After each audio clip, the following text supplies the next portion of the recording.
irmãos, vamos abaixar nossas cabeças, vamos orar.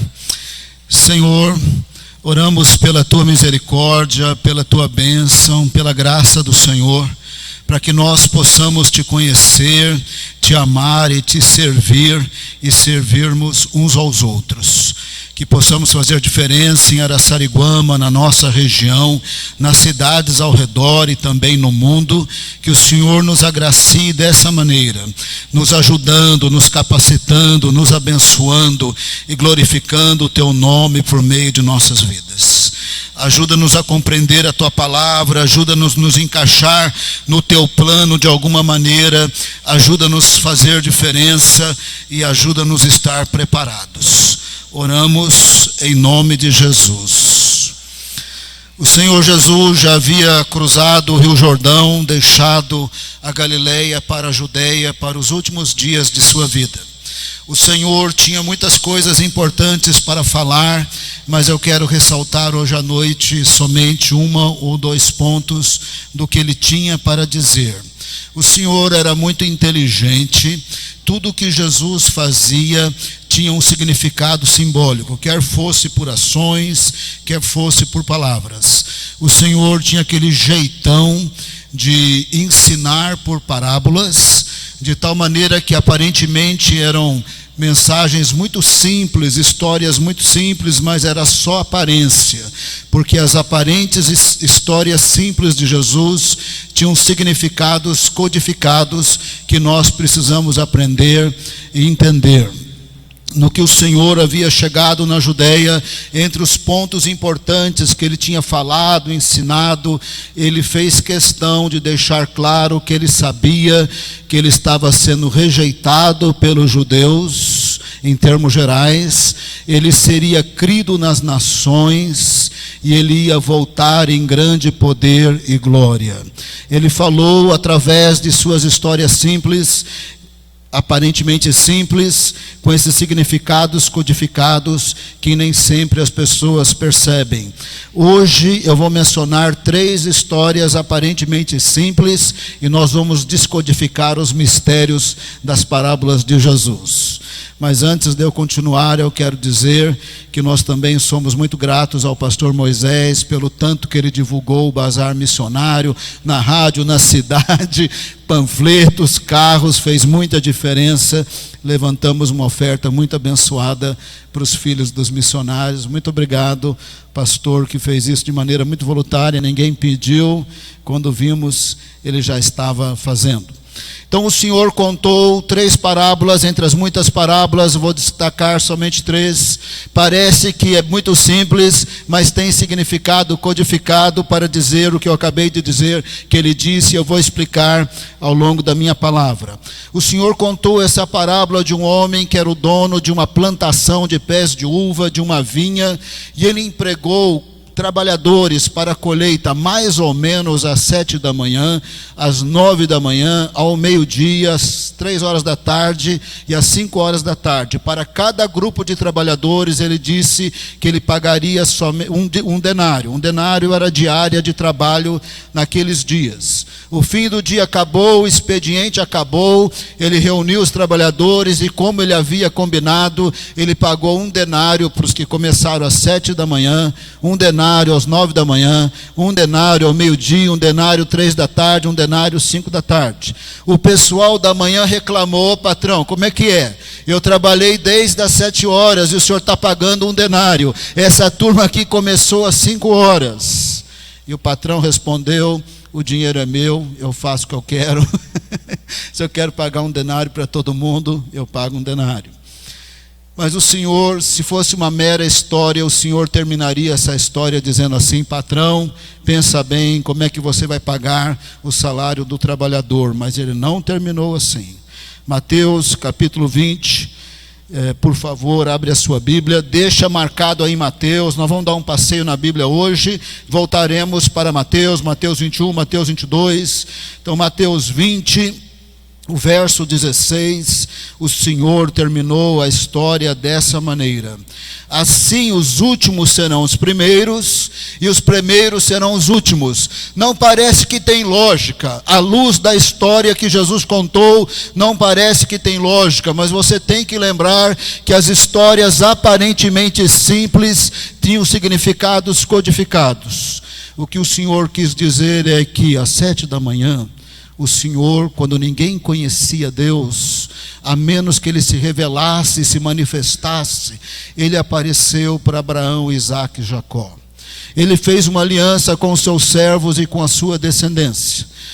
Ao longo dos séculos, o Senhor apareceu para Moisés, tirou o povo do Egito com grande manifestação de poder, os fez atravessar o Mar Vermelho, os sustentou no deserto, também os abençoou na terra prometida. Mas enquanto eles estavam lá, sendo o único povo na história da humanidade que Deus tinha falado, se revelado e manifestado o seu poder, tendo entrado eles na terra prometida, não obedeceram Deus totalmente, não executaram as ordens de Deus totalmente, não demorou muito, eles passaram a servir os deuses da terra de Canaã. Eles passaram a servir os muitos Baal, e o plural de Baal é Baalins. Eles passaram a servir os muitos Baalins de um povo que conhecia o Deus verdadeiro. Eles deixaram o Deus verdadeiro e se envolveram com feitiçaria, com invocação de espíritos malignos, de demônios, fizeram sacrifícios inclusive dos seus filhos. Deixando marcado Mateus, eu peço para você abrir o Salmo 106, vai valer a pena. Vai valer a pena entender as últimas palavras de Jesus. Vai valer a pena entender as histórias codificadas de Jesus. Salmo 106, verso 37, mencionando o Deuteronômio 32, que aparece em 1 Coríntios 10. Salmo 106, verso 37. Demais disto, estou lendo na versão internacional, vai estar mais ou menos igual na sua Bíblia. Salmo 106, verso 37. Demais disso, sacrificaram os seus filhos, as suas filhas aos demônios, e derramaram sangue inocente, o sangue de seus filhos e de suas filhas, que sacrificaram aos ídolos de Canaã, e a terra foi manchada com sangue. Ao longo dos séculos, a maior parte dos judeus, infelizmente, tendo conhecido Deus e ouvido a voz de Deus, tendo uma aliança com Deus, tendo sido chamados para ser bênção para as nações, e em termos gerais preferiram ser feiticeiros. Em termos gerais preferiram matar os seus filhos e as suas filhas para demônios. Vários séculos se passaram, então o Senhor chamou o profeta Isaías para ser profeta. Isaías capítulo 6, vale a pena abrir a sua Bíblia para você entender as últimas palavras de Jesus. Isaías capítulo 6 é uma chamada maravilhosa. Não vou entrar nos vários detalhes maravilhosos, eu vou direto no ponto do que eu quero dizer. O Senhor chamou o profeta Isaías para dizer o que está em Isaías capítulo 6, verso 9. Presta bem atenção. Então disse ele: vai e diz a este povo: ouvi, ouvi e não entendais. Presta atenção no verbo negativado, não entendais. Vede, vede, mas não percebais. Verso 10. Torna insensível o coração deste povo, endurece-lhe os ouvidos, fecha-lhes os olhos, para que não venha ele a ver com os olhos, ouvir com os ouvidos, a entender com o coração, e se converta e seja salvo. Nos dias de Isaías, Deus falou: a minha paciência acabou. Vocês me conheceram, eu me revelei, eu manifestei o meu poder, eu estou enviando profeta atrás de profeta, e vocês escolhem estar na feitiçaria e matar os seus filhos, não me amar e não me servir. O que vai acontecer a partir desse momento, que se eu puder fazer alguma coisa para vocês se converterem, para vocês se arrependerem, a partir desse momento eu não vou fazer. Vocês têm olhos para ver, mas não verão, não entenderão, não perceberão. Vocês têm ouvidos para ouvir, não vão entender, não vão perceber, não vão se arrepender, não vão se converter, não serão curados. Você precisa lembrar que é uma decisão e uma palavra de Deus, depois de séculos de desobediência, depois de séculos de matar filhos e filhas para os deuses que não eram deuses, que não eram Deus, depois de séculos de desobediência e envolvimento com a feitiçaria. O que é que Deus faria a partir desse momento em termos gerais? Eu quero dizer para você, enquanto você abre Isaías 65, que é que Deus faria em termos gerais a partir desse momento. Mas eu preciso falar para você que lá em Isaías 6, Deus disse que esse endurecimento de Israel tem data para acabar. O dia que as cidades fossem de novo reconstruídas, num dado momento da história, os judeus passariam a se converter. Por tudo que nós entendemos, a despeito de todas as polêmicas do Oriente Médio, o Estado moderno de Israel, uns gostam, outros não gostam, uns acham que tudo é de Israel, outros acham que tem de dividir no meio, tem que ter dois estados. A despeito de todas as polêmicas, se você olhar no mapa, Israel existe. A despeito de todas as polêmicas, se você olhar no mapa, depois da Guerra dos 6 Dias, Jerusalém pertence aos judeus. Se você olhar para a palavra do Senhor, o Senhor disse que as cidades seriam restauradas. Se você olhar para o deserto do Negueve, o seu queixo vai cair, porque ano após ano, Israel avança como uma floresta no deserto, e nos parece que isso nunca aconteceu na história da humanidade. O país está sendo reconstruído, e a partir de 1948 nós começamos a ouvir relatos de que os judeus começaram a se converter. Os crentes, em termos gerais, eles pensam que haverá uma grande conversão de judeus por ocasião da guerra do Armagedon, e poderá ser assim. Eu particularmente espero um avivamento entre os judeus antes da guerra do Armagedon. Eu espero muitas conversões de judeus, porque a palavra do Senhor disse que seria por um tempo, não seria para sempre. 20 séculos se passaram, e a partir de 1948, Israel está lá, e os judeus começam a se converter. E se você não sabe, tem encontros de judeus convertidos nos Estados Unidos, onde tem mais judeus do que no próprio Estado de Israel. Tem encontros de judeus convertidos nos Estados Unidos, com mais de 10 mil judeus que confessam Jesus como Senhor e Salvador. Até que Israel voltasse a se converter, o Senhor fez uma promessa para todos os povos da terra, e inclui você, Araçariguama. Isaías 65, verso 1. Fui buscado pelos que não perguntavam por mim. Isso todos os povos da terra, ninguém perguntava. Fui achado por aqueles que não me buscavam. Todos os povos da terra, ninguém buscava o Senhor. A um povo que não se chamava do meu nome. Todos os povos da terra, eu disse: eis-me aqui, eis-me aqui. O Senhor diz que com o endurecimento de Israel, quando o Messias chegasse, eles iam olhar, eles iam ver, eles iam ouvir, não entenderiam, não perceberiam, não se converteriam, não seriam curados. Mas os povos das nações creriam em Jesus. O Senhor tinha cruzado o Rio Jordão. Ele saiu da Galileia para a Judeia. O que é que ele tinha para dizer? Ele contou a história de um homem que tinha uma vinha, não tinha nada a ver com direitos trabalhistas, não tinha nada a ver com greve do trabalho para melhorar o salário. Ele terminou a história: os últimos serão os primeiros serão os últimos. O Senhor quis dizer que ao longo da história, os judeus, em termos gerais, tiveram mais revelação, em termos gerais, não amaram, não serviram, rejeitaram, haviam matado os profetas, estavam próximos de matar o Filho de Deus, mas as nações se converteriam, e num dado momento os judeus voltariam a se converter. E eu penso, de modo geral, as pessoas pensam assim, que as nações vão se convertendo, eles vão parar de se converter, Israel vai se converter. Eu particularmente penso que essa informação não está muito clara.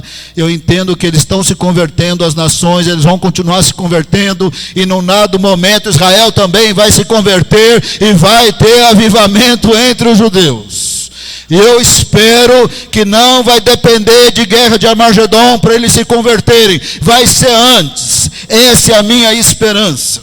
O Senhor tinha cruzado o Rio Jordão, estava na Judeia, e Ele queria dizer às nações que nada perguntavam, que não tinham aliança, que não eram chamados pelo nome do Senhor, que não perguntavam, que não buscavam, eles iam ouvir, entender, eles iam ver, entender, se converter, ser curados.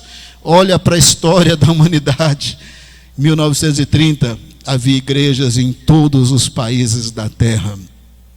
Os missionários focaram nas etnias da face da terra, os grupos étnicos específicos, as suas culturas e línguas.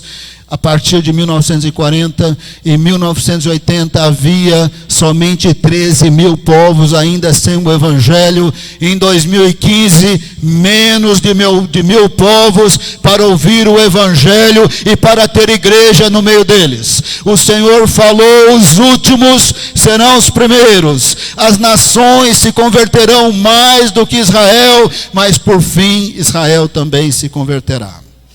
Então o Senhor contou uma outra história, Mateus 21.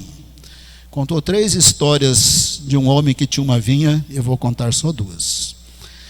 O homem tinha uma vinha e chegou na hora da colheita, ele falou para os seus 2 filhos: vão trabalhar na colheita. O primeiro filho disse: eu vou, mas não foi. O segundo filho disse: eu não vou, mas foi. Se fosse uma mera história não codificada, com significado codificado, o Senhor Jesus terminaria essa história dizendo: filhos, obedeçam seus pais. Mas ele nunca terminava as histórias dentro de uma lógica de uma mera simples história, porque não era uma mera simples história, as suas parábolas tinham significado codificado. Veja bem como é que Jesus terminou, Mateus 21, verso 31. Com quem que ele estava conversando? Estava conversando, ele já tinha entrado em Jerusalém sobre um burrinho, ele estava no templo, diante de sacerdotes e escribas muito importantes.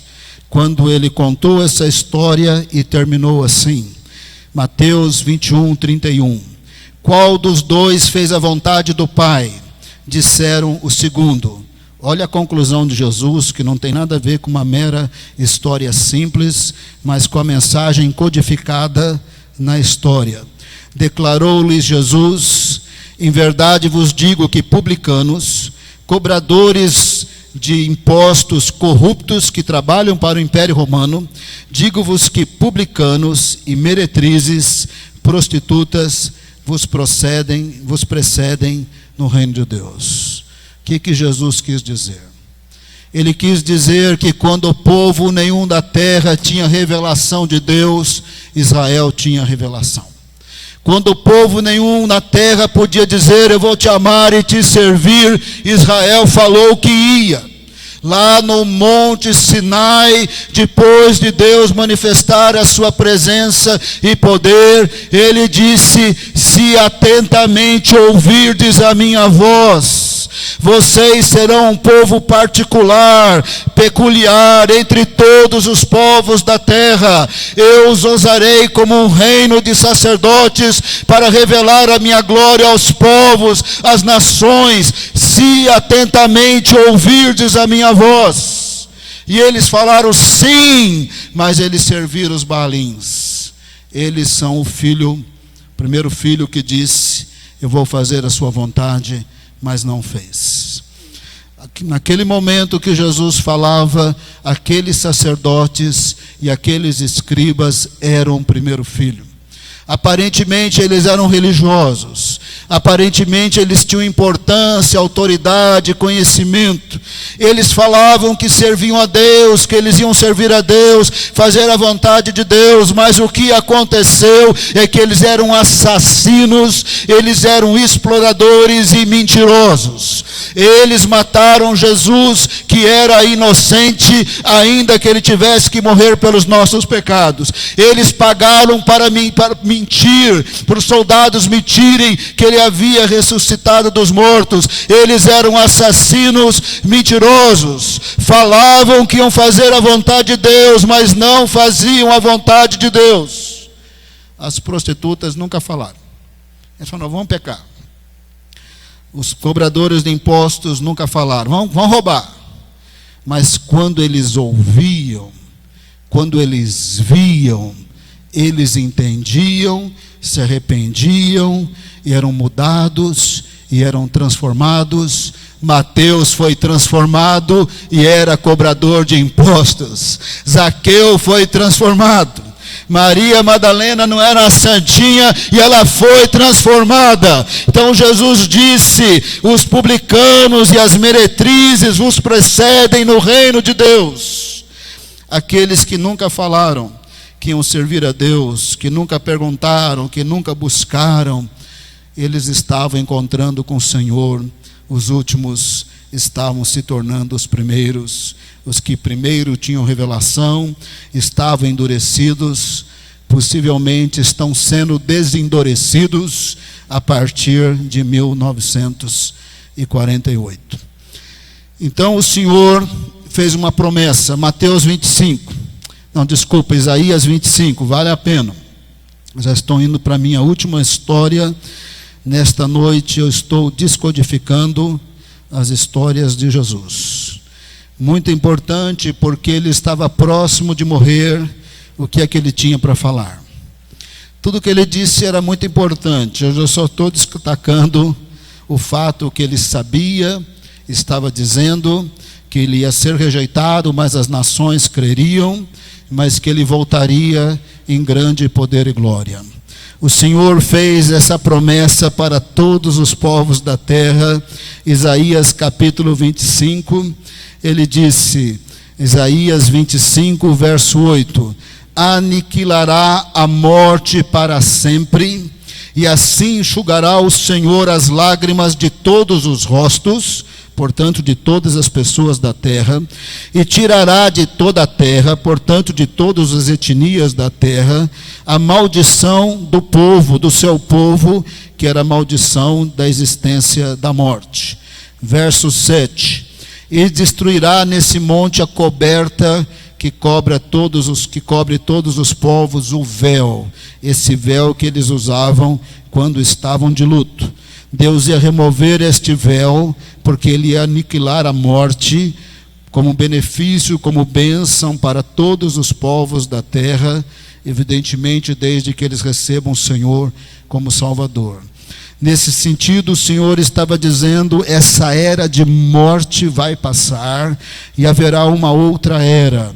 Na linguagem figurada da profecia, no verso 6, o Senhor diz: e o Senhor dos exércitos dará nesse monte a todos os povos um banquete, uma festa, quando o reino de Deus se manifestar na sua plenitude e não houver mais morte, mais dor, nem tristeza e nem todas as situações próprias deste mundo.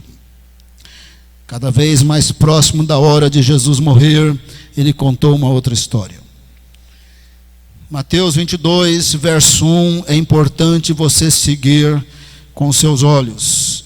Lembra que as histórias são aparentemente simples, mas Jesus não está contando historinha para crianças, ele está falando para pessoas adultas. As suas histórias, aparentemente simples, tinham significados codificados.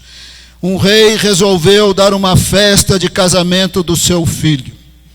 Ele convidou as pessoas que ele estimava muito. Mateus 22, verso 3. Mas os convidados rejeitaram o convite.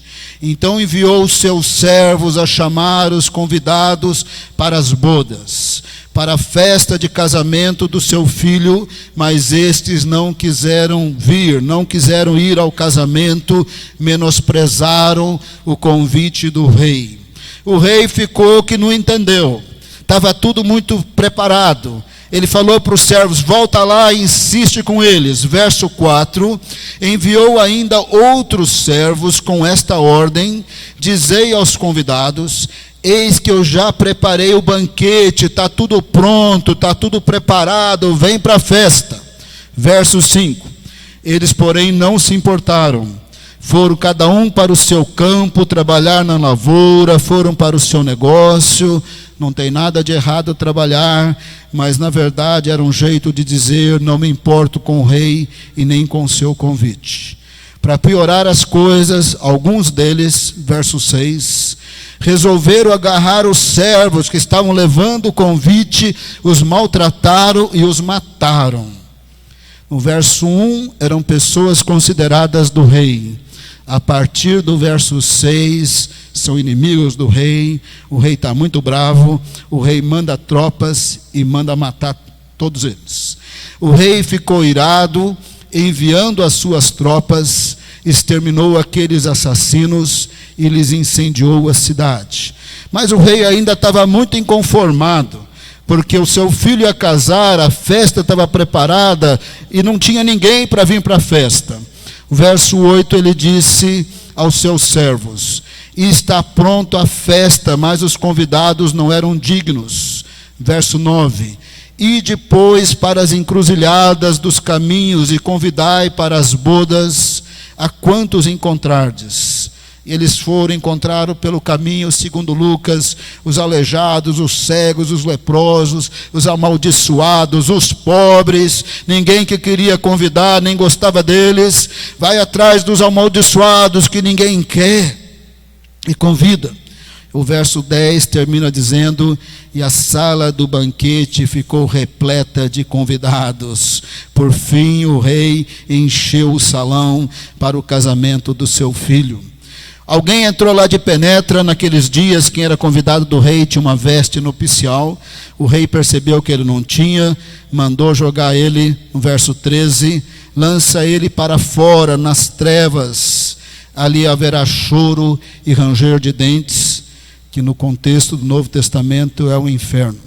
Se fosse uma mera história, o Senhor terminaria assim: não despreze convite de casamento. Mas o Senhor não estava contando uma mera história. Ele estava outra vez contando uma história codificada. Por isso ele terminou: porque muitos são chamados, mas poucos são os escolhidos. Com isso o Senhor estava dizendo, com outras palavras: os primeiros a ter revelação, os primeiros a serem convidados, não só não temeram a Deus, mas mataram os seus profetas, e para falar a verdade, estavam próximos de matar o Filho de Deus.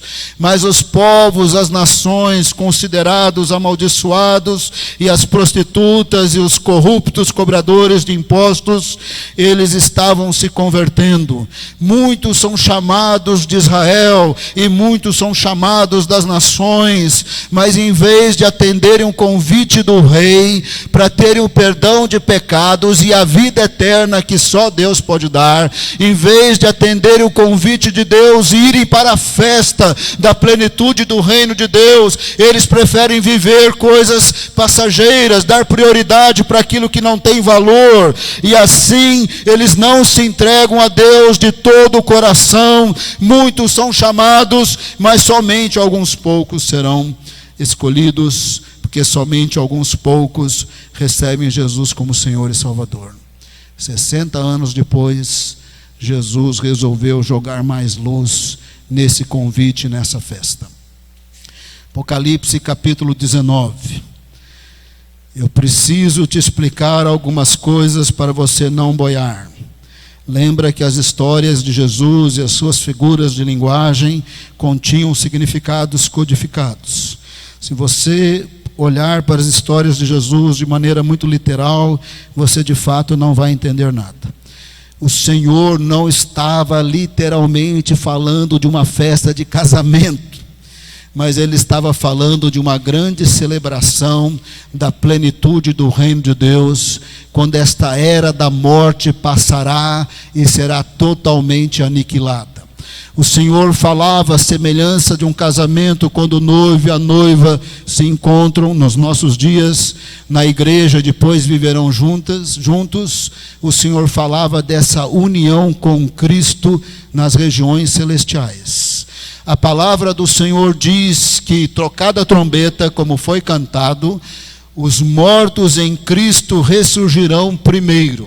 Desde Abel até a última pessoa salva que já morreu, ele ressuscitará e terá um corpo espiritual incorruptível, e eles serão a semelhança de anjos. Para você ter uma ideia, nós estamos falando de bilhões de pessoas. Só na Terra hoje estima-se que 900 milhões de pessoas confessam Jesus como Senhor e Salvador. Está quase 1 bilhão hoje. Se você considerar as pessoas que estão servindo e amando Deus ao longo dos séculos, nós não temos ideia, mas passa de 1 bilhão de pessoas. É muita gente que, quando soar a trombeta, eles ressuscitarão dos mortos. Nesse momento eles estão vivos em espírito, eles ouvem a voz de Deus, eles conversam com Deus, mas na ressurreição dos mortos, os seus corpos mortais serão transformados em corpos espirituais, incorruptíveis, à semelhança de anjos. Eles são os primeiros a encontrar com o noivo, com o Senhor e com o Rei Jesus. Então o Senhor arrebatará a sua igreja. Quando o Senhor arrebatar a sua igreja, 900 milhões de pessoas nos dias de hoje subirão para os céus, para as regiões celestiais, e lá estarão como anjos na presença de Deus. Ao subir para a presença do Senhor, os seus corpos mortais serão transformados em corpos celestiais. Quando 900 milhões de pessoas, ou mais, não sabemos quando Jesus vai arrebatar, quando Ele vai arrebatar a igreja, quando eles estiverem nas regiões celestiais com Jesus, sendo como anjos, eles estão nas regiões celestiais, mas eles podem invadir essa realidade a qualquer momento. Os anjos estão aqui, irmãos, nesse momento. E se Deus der uma ordem, eles aparecem aqui, mas eles desaparecem também. Quando a igreja se reunir com Jesus nos ares, ela está nos ares como anjo, mas poderá aparecer a qualquer momento Jesus e mais de 1 bilhão de seres. Quando a igreja subir aos céus, a humanidade estará bem mais desenvolvida do que você sabe. Porque ela já está mais desenvolvida e você não sabe. É só você ir na feira de ciência no Iambi, que acontece uma vez por ano, o seu queixo vai cair, porque a humanidade está bem mais desenvolvida do que você percebeu. Mas ela ainda estará bem mais desenvolvida. Ela não só estará bem mais desenvolvida, ela estará unida com forças espirituais do mal que são desacorrentadas em Apocalipse capítulo 9, para esses dias finais.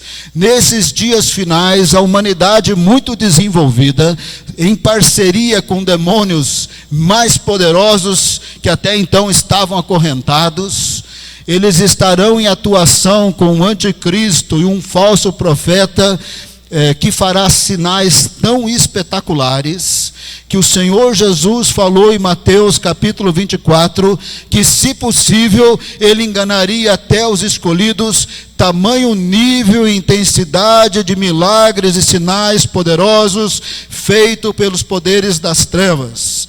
Então, quando a igreja estiver nas regiões celestiais com Jesus, essa humanidade bem desenvolvida em parceria com seres espirituais do mal que até então estavam acorrentados, eles pensarão que eles poderão vencer Jesus.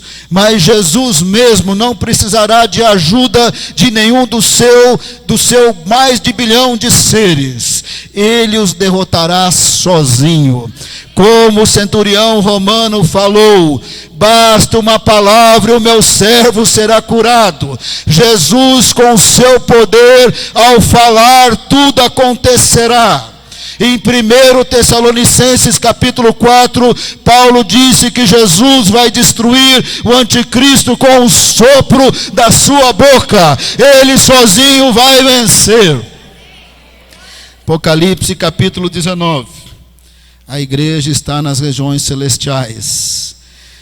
Apocalipse 19, verso 19. Então eu vi a besta, que em Apocalipse 13 é o anticristo, e os reis da terra, que agora estão hiperdesenvolvidos, em parceria com as forças espirituais do mal, que até então estavam acorrentadas. Então eu vi o anticristo e os reis da terra e os seus exércitos reunidos para guerrearem contra aquele que está montado no cavalo e contra o seu exército. A hora que a igreja sumir, irmãos, a hora que a igreja subir, a humanidade vai se reunir e vai dizer: então é verdade, eles falaram que ia ter o arrebatamento, eles falaram que Jesus ia voltar, então é verdade, ele vai aparecer, mas ele não vai nos vencer. Eles se reunirão para lutar contra o Senhor, naquilo que tem sido entendido que será a guerra do Armagedon, quando todo mundo pensa que Israel vai se converter. Eu mesmo gostaria que eles se convertessem antes disso. Eles estarão reunidos e a igreja vai estar lá no céu. Você estará lá. Você vai falar o que está escrito aqui. Capítulo 19, verso 1. Depois disso, ouvi nos céus algo semelhante à voz de uma grande multidão. É bem mais de 1 bilhão de pessoas. Que exclamava: aleluia, a salvação, a glória e o poder pertencem ao nosso Deus, pois verdadeiro e justo são os seus caminhos. Chegou a hora dessa era do mal passar. Chegou a hora da cidade da Babilônia, que representa esse sistema sem Deus ao longo dos séculos, mas nos últimos dias representa o reino do anticristo. Está na hora dessa grande prostituta, dessa meretriz, dessa cidade, desse reino sem Deus cair. Ele condenou a grande prostituta que corrompia a terra com a sua prostituição e cobrou dela o sangue dos seus servos, o sangue dos seus servos ao longo dos séculos, e possivelmente também na grande tribulação, como a maioria pensa que alguns ficarão ou se converterão depois. Ele vai cobrar o sangue deles. Você está lá no céu, irmão, você está proclamando. Verso 3, você vai proclamar de novo. Presta atenção no que você vai falar, começa a decorar. E mais uma vez a multidão exclamou: aleluia! A fumaça que dela vem sobe para todo sempre. Caiu o sistema sem Deus, caiu o mundo insolente, caiu o mundo que persegue o povo de Deus, caiu o sistema que se volta contra Deus. Nessa hora os 24 anciãos e os 4 seres viventes, verso 4, se prostraram, adoraram a Deus e concordaram com aquele mais de 1 bilhão de seres. Eles falaram: amém, aleluia. Os 24 anciãos representam, como no geral todo mundo entende, os 12 apóstolos. Eu penso que Paulo está no meio aí, e os 12 profetas. Os 4 seres viventes nós só vamos entender no céu, tá, irmãos? E eles se prostram e falam amém, aleluia. Então vem do trono de Deus Eu não sei se é Deus falando, se é serafim. Verso 5. Vai acompanhando aí. Vai decorando, irmão. Você vai fazer parte da cerimônia. Verso 5. Então veio do trono uma voz conclamando: louvem o nosso Deus, todos vocês, seus servos, vocês que o temem, tanto pequenos como grandes. Verso 6, você vai gritar lá junto, irmão, com mais de 1 bilhão de seres. Então ouvi algo semelhante ao som de uma grande multidão, como de estrondo de muitas águas e fortes trovões, que bradava dizendo: aleluia! Esse é um aleluia de 2, 3, 4 bilhões de seres. Pois reina o Senhor, o nosso Deus, o Todo-Poderoso. Eu não sei se os anjos vão se meter aqui também para falar, porque deve ter mais de 1 bilhão de anjos também. Eles vão falar aleluia, pois reina o Senhor, o nosso Deus, Todo-Poderoso. Alegremo-nos, vamos dar glória. Chegou a hora do casamento do Cordeiro, chegou a hora da festa, a morte está aniquilada. Oh, glória a Deus, aleluia. João desorientou, irmãos. Eu desorientava também. Verso 9. Então o anjo me disse: escreva: felizes os convidados para o banquete do casamento do Cordeiro. Felizes os que são convidados para a festa do Rei. Pouquinho antes de morrer, Jesus disse que muitos estavam sendo convidados e diziam não. Matavam os profetas, iam matar o Filho de Deus, e eles não queriam ir para essa nova realidade eterna que se manifestará na segunda vinda de Cristo.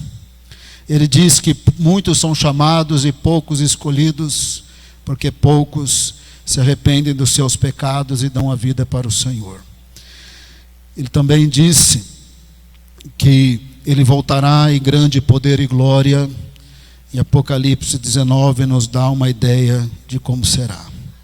A igreja estará com ele, a humanidade estará reunida achando que porque evoluiu muito pode vencê-lo, mas não tem a mínima ideia do que significa Jesus em grande poder e glória.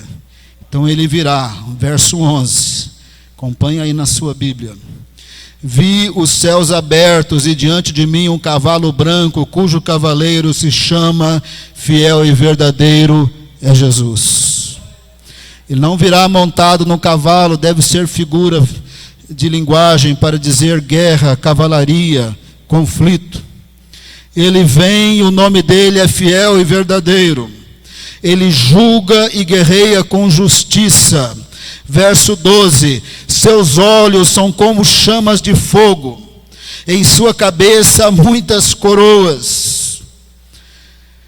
Veja aí no verso 13, está vestido com um manto tingido de sangue, que me parece que é o seu sangue que purifica os seus servos. Alguns pensam que talvez é o sangue da batalha que está para ocorrer, não tenho muita certeza. Verso 13, está vestido com um manto tingido de sangue, e o seu nome é Palavra de Deus. Basta uma palavra de Jesus e tudo acontece. Ele voltará em grande poder e glória com bilhões de seres, e ele não precisará de nenhum deles para vencer. Ele é a palavra de Deus, ele fala e tudo acontece. Por isso que o verso 15 diz: da sua boca sai uma espada afiada. Não é literal, é figura de linguagem. Quando ele fala, tudo acontece. De sua boca sai uma espada afiada, com a qual ferirá as nações que estão reunidas para destruí-lo, mas ele vai acabar com eles. Verso 16 diz: em seu manto, em sua coxa está escrito este nome: Rei dos Reis e Senhor dos Senhores. Verso 17, um anjo fala que para as aves, podem se reunir aves de rapina, que vai ter muita gente morta nessa guerra aí contra Jesus, Verso 18 diz: para comerem a carne de reis, generais e poderosos. Quando Jesus voltar, com o sopro da sua boca, ele vencerá o anticristo e o falso profeta. Verso 20: mas a besta, que é o anticristo em Apocalipse, foi presa, essa besta de Apocalipse 13, e com ela o falso profeta, que havia realizado sinais milagrosos, aqueles que, se possível, enganariam os escolhidos, e com os quais ele havia enganado os que receberam a marca da besta e adoraram a imagem dela. Os dois, o anticristo e esse poderoso falso profeta, que, se possível, enganará os escolhidos, os dois foram lançados vivos no lago de fogo que arde com enxofre. Jesus está voltando, irmãos. Você vai para a festa do rei? Tem gente que fala que não vai. Recebe o convite, recebe o convite, recebe o convite, recusa, persegue, mata, recebe o convite e não vai. Você vai para a festa do rei. Se prepara, vai ter uma cerimônia muito linda, quando bilhões de seres falarão, clamarão, e você faz parte dessa cerimônia. Não quero confundir muito as coisas, mas talvez Apocalipse 15 a gente faz parte dessa proclamação: ó Rei das Nações, quem não te temerá, como nós cantamos, porque as nações estarão ali reunidas, falando e cantando. Baixe a sua cabeça onde você está. Não sei como é que está a sua vida com Deus, mas não vale a pena não estar bem. Se ela está muito fria, o Espírito Santo pode aquecer. Se você se envolveu com os negócios desta terra, e olha que nós temos que trabalhar, isso é bíblico, mas não pode tomar o lugar de Deus. Se Jesus está para voltar e você acha que isso é uma coisica de nada, que ele deveria demorar um pouco mais, porque você não casou, não ficou rico o suficiente, não tirou férias, você não entendeu nada do plano de Deus. Quando você se encontrar com Jesus nos ares, sabe as picuinhas que tem na terra, e tanta briguinha, e tanta coisinha, não vai significar nada quando você estiver na realidade de Apocalipse 19 em diante. Não vai significar nada essas picuinhas que tanto machucam, desgastam e tiram noites de sono. Jesus está para voltar. Depois de 27 séculos, possivelmente estamos nos dias que os judeus estão se convertendo. Eu não penso que eles vão se converter na guerra do Armagedon, como parece que 100%, tirando eu, afirma ao redor da terra.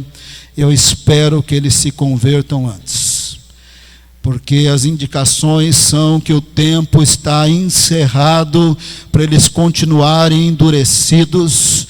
Por isso eu espero um avivamento entre o povo judeu a qualquer momento. Os últimos se tornaram os primeiros, somos nós, mas os primeiros voltarão e conhecerão o Senhor também, e servirão o Senhor também. Não sei como é que está a sua vida, mas esse é um bom momento para você se arrepender dos seus pecados, antes da ceia do Senhor. Ele morreu naquela cruz por você. Um pouquinho antes de morrer naquela cruz, ele queria dizer que ele sabia que Israel estava rejeitando, mas as nações creriam, e ele sabia também que ia voltar em grande poder e glória, e que quando ele voltasse, ele ia derrotar o sistema sem Deus para todo o sempre. E ele sabia também que muitos são convidados para a festa do rei, mas eles não participarão da plenitude do reino de Deus. Eu quero convidar você, aonde você está, para confessar os seus pecados. O Senhor te ama, Ele morreu por você ali na cruz. Eu quero convidar você, se você nunca recebeu Jesus, é tão simples, fala para o Senhor, perdoa os meus pecados, e eu te recebo como meu Senhor e Salvador. E receba a salvação de Jesus. Não rejeite o convite do Rei. Não se oponha ao Rei, porque Ele voltará em grande poder e glória, e nem todo o inferno junto poderá um pouquinho com Ele. Ele os vencerá sozinho. Ele não precisa da sua igreja para vencer quando Ele voltar. Da sua boca sai uma espada afiada, e os seus olhos são como de fogo. E Ele trará a plenitude do reino de Deus, e você é convidado a fazer parte. Nós vamos passar um tempo louvando o Senhor novamente. O pastor Aguinaldo ministrará a ceia e terminará o culto.